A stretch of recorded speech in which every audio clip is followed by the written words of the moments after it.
The new Splash Bash medal event is coming to Clash of Clans on August 8th, and here's everything you need to know. The medal event building will be the party bench and generate Phoenix Floaties, which are the currency you also get when attacking bases during the event. As always, we will have temporary troops to use during the event that are trainable in our armies. As you progress through the event track, you will gain splash medals, which you can then use to get rewards in the trader. There will also be an epic chest in the free track to celebrate the 13th Clashiversary. This chest has a chance to turn into a legendary chest if you're lucky enough. The entire event pass track features several rewards such as ore, splash medals, clan castle cakes, even more medals, mighty morsels, shiny ore. We also have that epic chest which you can then claim, and it might even turn into a legendary chest if you're lucky enough. Can I get lucky? Epic? Oh, I got a legendary. Oh my god, what am I gonna get? Maybe a skin? Let's see, what am I gonna get?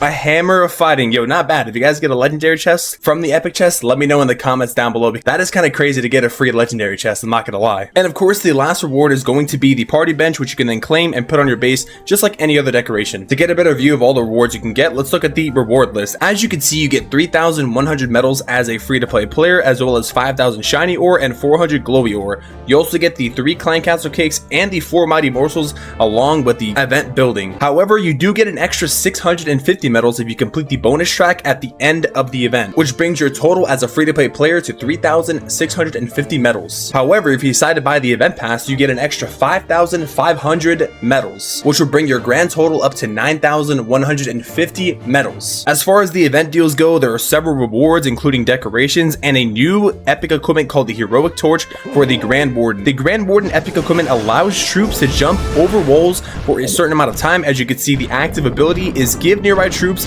a burning desire to walk through walls, move faster, and take less damage. Now finally, the queen will not shoot at the wall anymore, thank god. As you can see all the active stats here. It is an active ability, so once you activate it, it will last for up to 20 seconds. The speed increase is 9 and the incoming damage reduction is 10. The hero boosts are listed here and they're pretty solid. Now I'm not gonna lie, pre-Eternal Tome rework, I feel like this equipment would have been absolutely broken, but I'm gonna be honest, I'm not really sure how it's going to affect the meta, considering the top 2 attacks right now are Root Rider RC Charge and Dragon RC Charge, both 2 armies that honestly help you avoid walls anyways. And I don't know if this would be really worth switching the Healing Tome or even the Eternal Tome off for Rage Gem or Healing Tome, but let me know what you guys think. I feel like this equipment could be cool for lower town halls for sure, but once you get up into the higher town halls, I feel like it would just kind of get to the point where it is a little bit overdoing it, especially if you're using Quake Boots, especially if you're using jump spells, especially if you're using Root Riders, any equipment or any kind of army that just flies over walls, breaks walls. But let me know what you guys think. Heroic Torch, do you guys think it's going to be the new meta, or do you guys think it's just okay, or do you think it's bad? I don't know. I think it's kind of in the middle of just being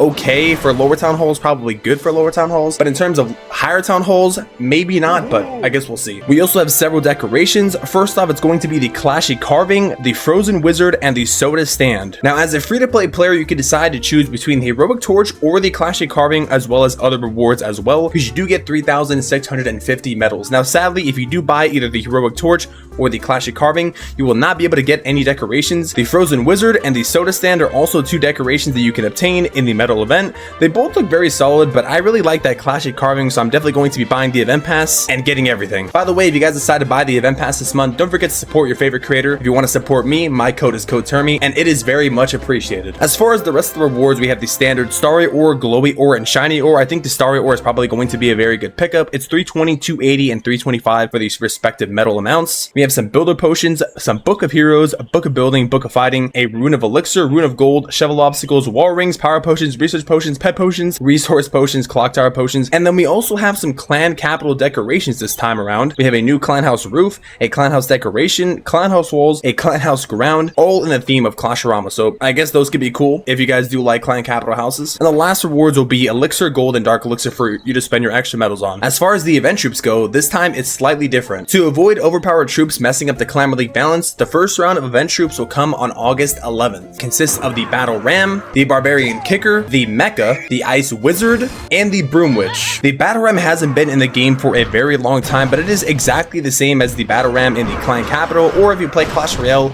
it's the exact same troop. You can see the hit points, damage, similar to a wall breaker, will break the walls, and then the Barbarians will come out and do some damage. We have the Barbarian Kicker, who is returning from the Holland event last year. Now, these troops are pretty good. Target closest defense causing 3,260 damage. The free kick, they have a solid amount of hit points, but the fact that they're able to kick from so far away way, these troops are very cool, and honestly, it's very nice to see that collaboration troops are coming back, because that means that the Kane, the Disarmer, the Yeeter, and the Giant all have a chance of coming back into the game in the future. We have the Mecha also making a return, which was in last year's Clashiversary for the anime season. Now, the Mecha, in my opinion, is a very cool troop. It deals increased damage to walls, so you can really just train a bunch of these, spam them in the base, and then they just go crazy. The hit points are pretty solid, and the damage is also pretty good too. They attack very, very fast, and they're pretty quick. The Ice Wizard is also returning after a very long time. He goes for defenses, has some solid hit points, and does a decent amount of damage. Honestly, the Ice Wizard is very nice to have back in the game as well. This legendary wizard slows down enemy defenses with destructive shards of ice, only available for a limited time. It's so good to have the Ice Wizard back, man.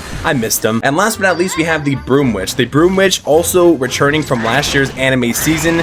Very, very good troop. Arguably second best of the Lava Loon, even though I guess Kane could be considered in there. The WWE troops are pretty overpowered, but the Broom Witch making a return. Obviously, she spawns the spawn units when she dies. Overall, a very solid troop. You can see the Witch Spirits here. These little sparks of mischief look cute, but pack a serious punch to nearby defenses. As far as temporary troops batch number 3, that will start from August 20th to August 25th. Now, these troops are going to be in the army camps, similar to the Ice Wizard, the Party Wizard, and the Broom Witch are currently in the game. This round of temporary troops will include the Cookie, the Firecracker, and the Royal Ghost. The Firecracker is going to be on defense, so it'll be defending the base against you, and the Royal Ghost and the Cookie are going to be helping you on offense, so you can break them out and they'll help you fight against the enemy base. The Firecracker making a return after being in the game from last February is pretty cool. This troop honestly was kind of underwhelming, if I'm being honest. It's not really too OP, but it is pretty nice for lower town halls if you are deciding to use the Firecracker. You can see it's not too bad. It has a decent amount of splash damage. It has a really long description, so I don't know if I'm going to read it, but it's pretty much the same Firecracker from Clash Royale. We have the Cookie making a return after a very long time. One of my favorite troops because I just love the Cookie design. The hit points is pretty solid, but what really shines here is the damage per second. That's right, it does 10,400 damage,